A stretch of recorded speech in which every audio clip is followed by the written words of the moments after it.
এটা একটা $1 billion super yacht, আর এটা একটা পুরো শহরকে জলের উপরে ধরে রাখার জন্য যথেষ্ট বড়।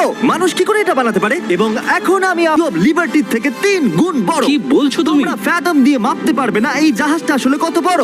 এটা সত্যি একটা ভাসমান শহর যেটা 1200 ফুট চওড়া এবং উচ্চতায় 17 তলা, আর এতে প্রায় 10,000 লোক ধরে যায়। অন্য জাহাজগুলোতে আমাদের একটা করে রুম ছিল, কিন্তু এই জাহাজে আছে প্রায় 2000 রুমস। এই বোটেতে আছে ওয়াটার স্লাইডস, একটা ইনডোর মল, একটা বাস্কেটবল কোর্ট এবং অসংখ্য জিনিস যেগুলোর আমি নামই জানি না। উল্টে গিয়ে আঙুল শেষ হয়ে গেল। এখন থেকে এই সবকিছু হলো আমাদের। মজা করো বয়েজ।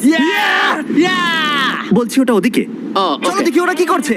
ও, এটা তো ওয়াটার স্লাইড। এখানে তো পুরো একটা ওয়াটার পার্ক রয়েছে। আমি রুলস ভাঙতে চলেছি। আমরা দৌড়চ্ছি। ক্ষমা করো লাইফ গার্ড, এই ওয়াটার পার্কে তো লিটারালি লাইভ মিউজিক বাজাচ্ছে। দারুণ ব্যাপার। এখানে একটা এন্টায়ার স্পোর্টস ফ্লোর আছে যেখানে তুমি যা চাইবে তাই পাবে। মিনি চলো যাওয়া যাক। আমরা একটা শিপের মধ্যে মিনি গলফ খেলছি।